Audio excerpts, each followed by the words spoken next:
Nayeem హిస్టరీని crime బాయ్గా నిర్మించిన కట్ట శారద గారు నిర్మాత. ఎన్నో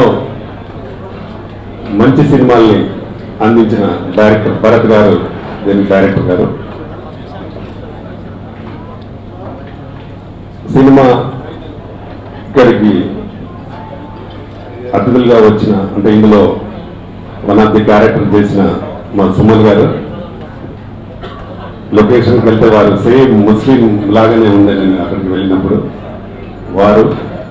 అలాగే మా కిషన్ రావు గారు, ఇక్కడికి వచ్చిన ఇంకా ఆర్టిస్టులు, technicians, print media, electronic media, photographers అందరికీ నా నమస్కారాలు.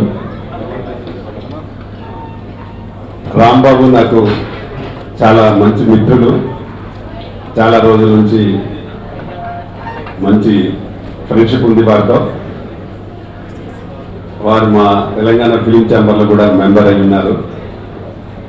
ఈ సినిమా చేయాలనేటప్పుడు కూడా నాతో చాలాసార్లు సంప్రదించారు.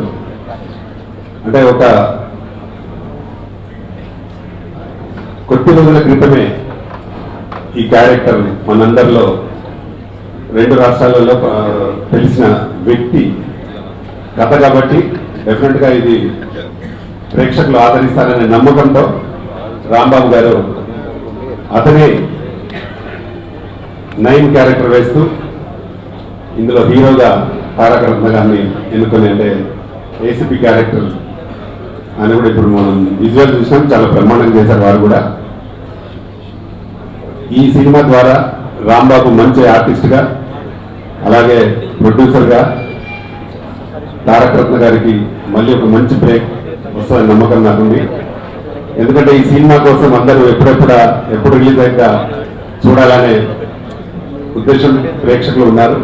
రాంబాబు ఈ సినిమాకి చాలా కష్టపడి పాపం ఎంతో డబ్బు ఖర్చు అయినా కూడా వెనక ముందు ఆడకుండా బాగా తీశాడు. డైరెక్టర్ భరత్ గారు కూడా మంచి టెక్నీషియన్. నాది దీంట్లో నక్సలైట్ క్యారెక్టర్. ఈ సినిమా డెఫినెట్గా ఇది వాంటెడ్ సబ్జెక్టు, వెరైటీ సబ్జెక్టు జరిగింది కాదు కాబట్టి ప్రజలు దానికోసం వెయిట్ చేస్తున్నారు. ఈ సినిమా బాగా ఆడాలని ఆ భగవంతుడి దయాల ఫైనాన్షియల్గా రాంబాబు బాగా సెటిల్ అవ్వాలని మనస్ఫూర్తిగా కోరుకుంటున్నాను. డైరెక్టర్ భరత్ గారికి కూడా మంచి బ్రేక్ రావాలని, మిగతా ఆర్టిస్ట్ అందరికి మంచి పేరు రావాలని మనస్ఫూర్తిగా కోరుకున్నాను. ఈ సినిమా షూటింగ్ సినిమా తీకి ముందు నుంచి రాంబాబు నాతో డిస్కస్ చేసేవాడు. అండ్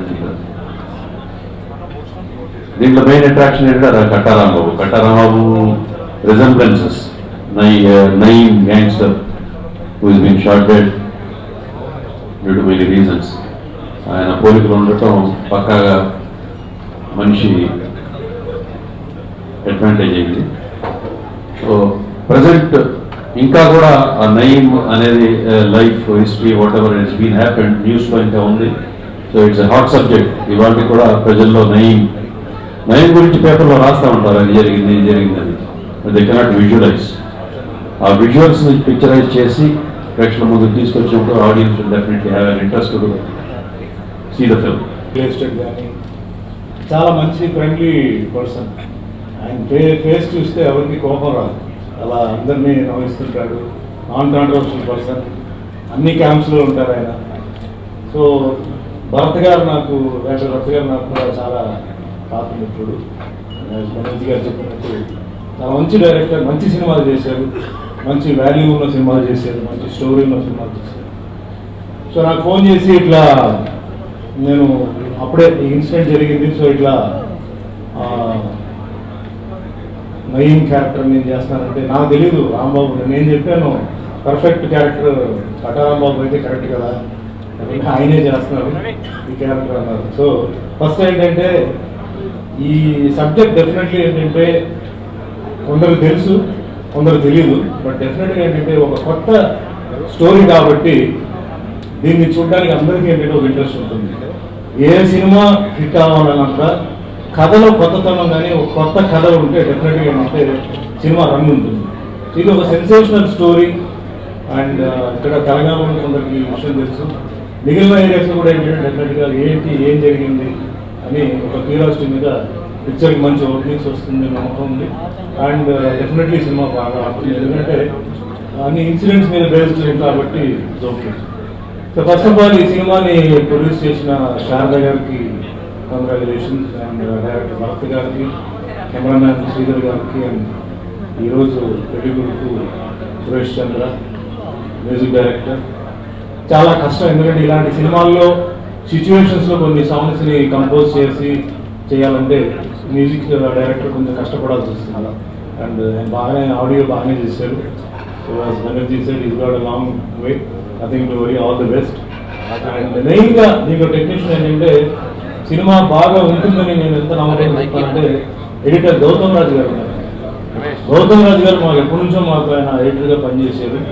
సో గౌతమ్ రాజు గారు ఏంటంటే ఒక ఎడిటర్గా కాదని ఈ himself is a good director. So picture ఎక్కడైనా ల్యాగ్ ఉంటే దాన్ని స్పీడప్ చేసి పిక్చర్ని ఫాస్ట్గా మూవ్ చేస్తారన్నమాట. సో అన్ని technical values and hero Tarak looking very nice, మంచి టఫ్ పోలీస్ ఆఫీసర్గా. సో అన్ని మంచి క్యారెక్టర్స్ ఉన్నాయి. సో నాకు ఫోన్ చేసి అడిగినప్పుడు నేను ఒకటే అడిగాను, నీకు ఏంటి క్యారెక్టర్, నేను ఎవరైనా చంపాలా లేకపోతే నన్ను ఎవరైనా చంపుతారంటే రెండూ లేవండి, మీరు ఒక మంచి ముస్లిం అడ్వైజర్గా ఆయనకి అంటే జరిగిన స్టోరీలోనే ఒకరు ఉన్నారు, ఆ క్యారెక్టర్ ఉన్నారు. సో ఒక మంచి ముస్లిం క్యారెక్టర్ ఉన్నప్పుడు నేను వెంటనే చేస్తాను, ఎందుకంటే ఒక మంచి దీంట్లో ఒక మంచి ముస్లింగా మంచి అడ్వైజ్ ఇస్తున్న క్యారెక్టర్, నయీంకి ఎప్పుడు ఏది చేయాలి ఏది చేయకూడదు అని చెప్తున్న క్యారెక్టర్. సో మేకప్ వేసి నేను స్పాట్లో ఉంటే చాలామంది వచ్చారు, ఇందాక గురించి చెప్పారు.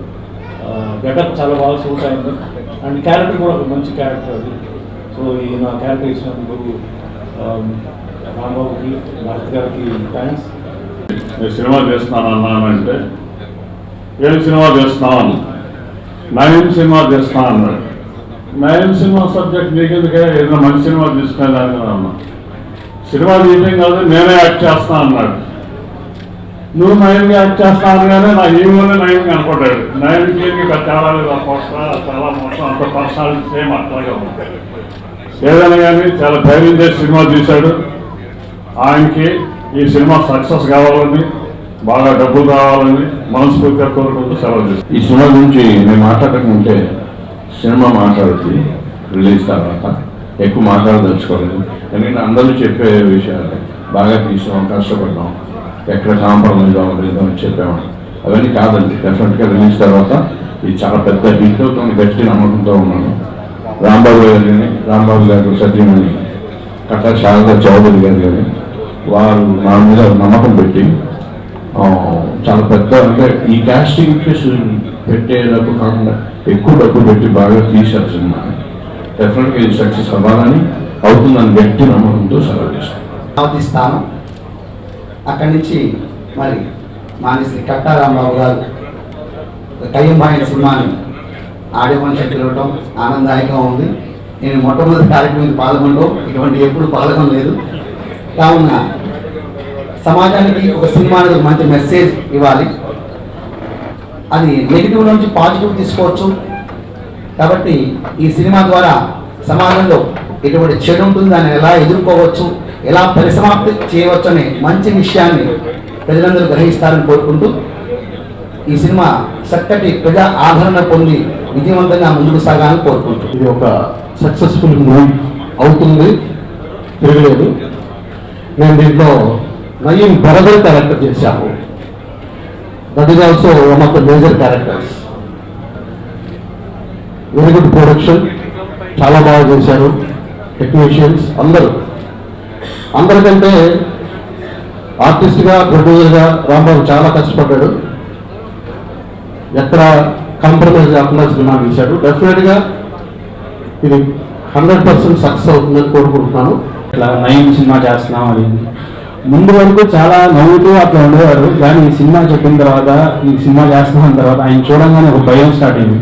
బికాస్ ఆయనలో ఒక నయం నేను చూడటం స్టార్ట్ అయిపోయింది. సో అంత సేమ్గా ఉంటారు. సో అండ్ ఫిలిం వస్తే పర్ఫార్మెన్స్ వైజ్ కానీ అంతా కూడా సూపర్గా చేశారు. పక్కా యాప్ట్గా ఉంది, చూసేటప్పుడు నవ్వుకునే సీన్స్ ఉన్నాయి, అట్లా అని చిన్న వైలేషన్ అంటే టెన్షన్ పడే సీన్స్ ఉన్నాయి. So it's a new genre, నాకైతే ఒక కొత్త జానర్ ఇది. థ్రిల్లర్ చేశాను, లవ్ స్టోరీస్ చేశాను, సో అన్ని డిఫరెంట్ టైప్ ఆఫ్ ఫిల్మ్స్ అన్ని చేశాను. బట్ ఈ జానర్ అనేది డెఫినెట్లీ ఒక ఛాలెంజింగ్ నాకు. సో అట్లాగే it's super journey with director Bharat గారు, లాట్ ఆఫ్ ఎక్స్పీరియన్స్, చాలా ఫిల్మ్స్ చేశారు. సో అట్లా I learn lot much from him. And I thank all the singers, all the sound engineers and lyric writers, Srimani and Igor Asna or Ganesh, so each and everyone. నేను ఫస్ట్లో పద్మాలయ స్టూడియోలో పనిచేశానండి, camera assistant దగ్గర నుంచి. అక్కడ నాకు బాగా ఈ Rayapati Sambasivarao recommend చేయడం, షాకుల్ మల్లికార్జున గారు, బంగారే గారు కెమెరా అసిస్టెంట్ పెట్టిన తర్వాత అక్కడి నుంచి మంచి పేరు సంపాదించుకున్నాను. ఫస్ట్ అక్కడ కెమెరా అసిస్టెంట్ చేసుకుంటూ మళ్ళీ 92లో మళ్ళీ ఉత్తరపాల్సిన లక్ష్మి గారిని మాట్లాడి మొత్తాలు చిత్రాల మంచి మ్యారేజ్ చేశారు. అక్కడి నుంచి ఈ సినిమాలో కానీ రియల్ ఎస్టేట్లో కానీ పొలిటికల్గా కానీ తిరుగుతా అంచెలంచెలుగా తిరుగుతూ వచ్చానండి. తర్వాత పూరి జగన్నాథ్, ఈవె నాయకులంతా నాతో క్లోజ్ ఉంటా ఉంటారు. 2001 సినిమా చేశాను, అనగనగా ఒక కుర్రాడు. అది పూరి జగన్నాథ్ బ్యాక్గ్రౌండ్ చేశాను సార్.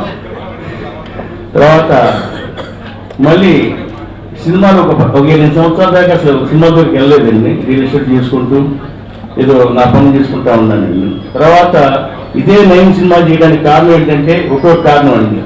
ఈ నయం అతను నాకు కూడా ఫోన్ చేశాడండి. నేను రియల్ ఎస్టేట్ చేస్తుంటే నాకు సంబంధం విషయంలో ఫోన్ చేసి మీరు కోట్లు సంపాదిస్తున్నామంట అని చెప్పి చేయగానే నేను ఇదేంటో బాబు నయం గారికి మీరు ఎవరండి అంటే నైట్ టైం ఫోన్ చేశారు సార్.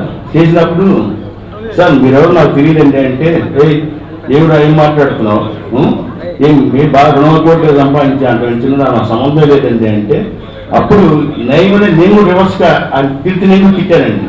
తర్వాత నేను రోజు పొద్దున్న 4 గంటల ఈ అల్లరి దగ్గరికి వెళ్తూ ఉంటాను. అట్లా మా ఫ్రెండ్ ఒకరిని ఎక్కించుకొని వెళ్తూ ఉంటే నయం అంటే ఎవరైనా అడిగాను సార్. ఆయన పక్కన కారాపురం అంటే పక్కన అయిపోయాడు. ఇదేంట్రా అంటే నయం గురించి ఎందుకు అడుగుతున్నామంటే నేను సంబంధం విషయంలో ఫోన్ చేశారు, నా నెంబర్ వచ్చేది తెలియదు, అసలు నాకు సంబంధం లేదు, నేనేదో నా వ్యాపారాలు నేను చేసుకుంటా ఉన్నానంటే అప్పుడు కాదురా బాబు నయం అని అతను చాలా పెద్ద వ్యక్తి, చాలా ఒక గ్యాంగ్స్టార్ లెవెల్ అంటే అప్పుడు నెంబర్ అదే రోజు మళ్ళీ ఆ నెంబర్ ఫోన్ చేశానండి. నెంబర్ పని చేయలేదు. చేయకపోయేటప్పటికి తర్వాత సాయంత్రం దాకా ఆగి ఇక అప్పుడు అంత గ్యాంగ్స్టార్ మనకెందుకు, మన ఏదో లాంగ్వేజ్ సంబంధం విషయం చెప్పేసి కావుతున్నాయి. మా పాప పెద్ద పాప బెంగళూరులో ఉంటే బెంగళూరు వెళ్ళటం. తర్వాత నా రోజు అయిన తర్వాత నా గురించి తెలుసుకొని రాంబాబు మీరు కాదంటే వేరే రాంబాబు అంటే మాట్లాడితే అప్పుడు మీరు బెంగళూరు వచ్చాడు. నేను అంటే అంత భయపడ్డాను ఆయన అంటే నేను చూడలేదు, ఏం లేదు. ఒకసారి చూద్దాం అనుకున్నాను, చూసేలోపు అయిపోయారండి. ఆ తర్వాత పోయిన తర్వాత ఇక గుంటూరు తర్వాత మాకు బాగా ఇష్టమైన మా గురువు గారు, నాకు ఈ స్టేజ్ అని వచ్చానంటే శ్రీ మంత్రి పత్తిపాటి పుల్లారావు గారు, ఈ సినిమాకి కానివ్వండి నాకు కానీ ఎప్పుడైనా కూడా ఏ రాంబాబు ఏం చేస్తున్నాం నా పిల్లలకి కానీ ఇంటికి కానీ చాలా నన్ను ఈరోజు ఈ స్టేజ్లో ఉండాలంటే నాకు మళ్ళీ నాకు అవకాశం ఇస్తుంది ఫీల్డ్లో. నాకనే చిన్నప్పటి నుంచి ఒక ఆర్టిస్ట్ అవుదాం హీరో కానీ ఉండేదండి.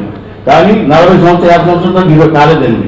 సో ఇదేదో అవకాశం వచ్చింది. ఆయన పోయిన తర్వాత ఆ ఫోటోలు చూసాను, మా గురించి ఆమె విజయవాడ ఫోటోలు చూసి వీడియో నయంలాగా ఉన్నాడు అని చెప్పేసి 10 మంది ఫ్రెండ్స్ అనగానే నేను గెటప్ వేసుకొని చూసుకున్నాను.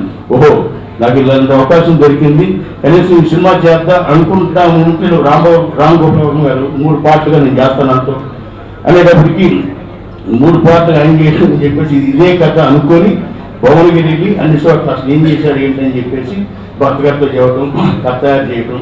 దాని మనం మా గోపీమోహన్ గారు కానీ కోనగర్ గారు కానీ బ్యాక్గ్రౌండ్ నుండి కథను బ్రహ్మాండం చేసిన తర్వాత ఇక నేను ఈ పత్తిపాటి పుల్లారావు గారికి మా గురుగారు వెళ్ళాను. ఇలా అంటే యాక్చువల్గా ఈ సినిమాకి నాకు సంబంధం లేదండి, నేను ప్రొడ్యూసర్ వేరు నెల్లూరు వాళ్ళండి. వాళ్ళేమన్నారు నయం అనగానే బాబు నాకెందుకు బాబు ఆయనతో మా గురించి మీకు చేయమని చెప్పి ఇప్పుడు చేస్తానని చెప్పని చేయనేటప్పటికి సరే అని చెప్పి ఒక వారంలో షెడ్యూల్ చేసుకున్నానండి. ఓపెనింగ్ రోజు ఇట్లా మంత్రి గారి దగ్గరికి వెళ్ళి ఇట్లా చేసుకున్నాను పొలవాడు రాంబాబు అని చెప్పి పోయిన షోకి గ్రాండ్గా ఏపీలో ఫస్ట్ అమరావతిలో ఈ సినిమా ఓపెన్ చేశానండి. పచ్చడి పొలాల క్లాప్ కొట్టారు, కాంట్రాక్ట్ కరెక్ట్గా సాగుని కొట్టిన తర్వాత ఈ రోజు వరకు కూడా ఏ రోజు కూడా అన్ని డబ్బుల దగ్గర కానీ తర్వాత షూటింగ్ దగ్గర కానీ మామూలుగా సినిమా వచ్చింది ఏదో గొడవలు అవుతూ ఉంటాయండి, కానీ ఎప్పుడు కూడా అవ్వలేదు. వ్యాసం వేసాను, డబ్బులు మా గురువు గారు మాకు హెల్ప్ చేశారండి. ఎట్లా లేకుండా బ్రహ్మాండం చేసుకుంటూ వచ్చాను, రోజు పూజ చేసుకుని షూటింగ్ ఎట్లా ఇబ్బంది జరగకూడదు. అది కూడా లోటు టైట్ ఉన్నప్పుడు మోడీ గారు లోటు టైట్ ఉన్నప్పుడు చేసుకుంటూ వచ్చానండి. అయినా దీని అన్నమాట మంత్రి గారు తర్వాత మా ముగ్గురు మా బావలు ఉంటారండి, వాళ్ళు పల్నాటి శ్రీని గారు, ప్లాస్టిక్ శ్రీని గారు, ధనంజయ్ గారు, వీళ్ళు కూడా నీకేం బాగా నీకు చేయి మేము ఉండాలమ్మా అని చెప్పి నిలబెట్టి ఈ స్టేజ్ తీసుకొచ్చాను. కానీ నేను అనుకున్నాను నేను యాక్ట్ చేశానా ఈ రకంగా ఇంత బాగా వచ్చిందని అనుకున్నాను. రోజు టెన్షన్ సార్, ప్రసాద్ లాభంలో చెట్టు కింద కూర్చొని సినిమా ఎట్లా వస్తుంది అని చెప్పి టెన్షన్ పడుతుంటే దానికి మాకు గౌతమ్ ఎడిటర్ గారండి రోజు కొత్త రాంబాబు నువ్వేం టెన్షన్ పడదు, నీ సినిమా బ్రహ్మాండంగా ఉన్నాను. అప్పుడు నేను టెన్షన్ పడింది, నువ్వు హ్యాపీగా ఉండు, నీ సినిమాకి రూపాయి వస్తుంది అన్నాడు. రూపాయలు కాదు సార్, అంత కష్టపడి కొంచెం బడ్జెట్ ఎక్కువైంది వస్తారని భయపడుతుంటే సరే అని చెప్పేసి చేశాను. చాలా బాగా గుర్తించాను. దీనికి సంబంధించిన సుమన్ గారు కానివ్వండి, చలపతి గారు కానివ్వండి, ఆర్టిస్టులు మొత్తం వాళ్ళు రెమ్యునరేషన్ తగ్గించుకునేది సరే నా కోసం వాళ్ళు బాగా పనిచేశారండి. అందరికీ నమస్కారాలు. శ్రీ సాయి ఊహ క్రియేషన్స్ తొలిసారి అమరావతి రాజధానిలో తొలి సినిమా ముహూర్తం చేసినటువంటి నాకు మంచి మిత్రులు కట్టా రాంబాబు గారు, దర్శకుడు భరత్ గారు, వారిద్దరూ వారి సొంత ఊళ్ళోనే ఈ యొక్క సినిమా క్లాప్ కొట్టమని నన్ను, మా కలెక్టర్ గారిని, మా స్థానిక శాసనసభ్యులు శ్రవణ్ కుమార్ గారి చేతుల మీదుగా ఈ యొక్క పిక్చర్ని అక్కడే ముహూర్తం షాట్ తీసుకోవటం, కృష్ణారావు గారు కూడా హీరోగా నటించినటువంటి వారి వియ్యంకుడు. అందుకని ఇద్దరు కూడా వెండి తెరకు అనుభవం కలిగినటువంటి వారు. రాంబాబు గారేమో సినిమాల్లో పరోక్షంగా అంటే బ్యాక్ ఎండ్ లో ఉండి సినీ పరిశ్రమ పట్ల ప్రత్యేకమైనటువంటి అభిమానం, ప్రత్యేకమైనటువంటి ఉత్సాహం ఉన్నటువంటి వారు. మనిషిని చూడగానే వారు నిజంగా నయ్యంలాగానే ఉన్నారని అందరూ వెళ్ళేటప్పటికి ఆ సినిమా తీయాలనే కోరిక కలగటం. చంద్రబాబు నాయుడు గారి కళ కూడా ఏంటంటే అమరావతిలో సినీ పరిశ్రమను ప్రోత్సహించాలనేటువంటి కళ కూడా తొలి సినిమా రాంబాబు ద్వారానే నెరవేరింది. ముహూర్తం ఫస్ట్ సినిమా అక్కడ అనమాట. అంతకుముందు బాలకృష్ణ గారిదేమో ఆడియో లాంచ్ అయింది. తర్వాత ముహూర్తం సినిమా ప్రారంభమైంది కయ్యం ఖాన్, అక్కడే ముహూర్తం చేయటం. భరత్ గారు మరి వారికి అన్ని నేర్పించి ఇప్పుడు డైలాగులు చెప్పాలన్నా కూడా భరత్ గారు చెప్తేనే చెప్పే పరిస్థితుల్లో రాంబాబు ఉన్నారు. ఎందుకంటే మంచి సరదా జీవితం గడిపినటువంటి రాంబాబు నయం చూడగానే కయ్యం తీసి, ఎందుకంటే ప్రజల్లో నలుగుతున్నటువంటి చర్చ కాబట్టి నయం గురించి అది ఈ తరుణంలో అయితేనే ప్రజలు దీన్ని ఆ చరిత్ర మొత్తం ఒకసారి చూస్తారు అనేటువంటి ఒక నమ్మకం, విశ్వాసంతో ఈ యొక్క సినిమాకి వారు రూపకల్పన చేశారు, ఆలోచన చేశారు. దాన్ని భరత్ గారు కూడా ప్రోత్సహించారు. శారదా చౌదరి గారేమో వారి సతీమణి. దీనికి అందరూ కూడా మా పల్నాడు సీను, ప్లాస్టిక్ సీను, కాంతారావు, ధనంజయ్ వీళ్ళందరూ కూడా గుంటూరుకు సంబంధించినటువంటి వారు. రాంబాబు ప్రోత్సహించినటువంటి దాంట్లో వారు ముఖ్య పాత్ర పోషించారు. అన్నిటికీ మించి వారి వియ్యకుడు కూడా పూర్తి మద్దతు తెలిపారు. తెలపబట్టే వెనక ముందు ఆడకుండా ఈ పిక్చర్ తీయాలి, ఈ దశకు తీసుకొచ్చారు. ప్రేక్షకులు కూడా నయం గురించి తెలుసుకోవాలి కాబట్టి ఈ పిక్చర్ లో మరి ఏ విధంగా ప్రజలు ఒకసారి ఆలోచన చేసి ఇటువంటి వారికి ఏ విధంగా ఉంటుంది భవిష్యత్తు అనేటువంటిది కూడా ఈ పిక్చర్ లో రూపకల్పన చేశారు. కాబట్టి తప్పకుండా ప్రజలు దీన్ని ఆదరించి అమరావతి రాజధానిలో తొలి సినిమా తీసినటువంటి రాంబాబు గారు నటుడు మరియు ప్రొడ్యూసర్. ప్రజలు ఆదరించాలి, ప్రోత్సహించాలి.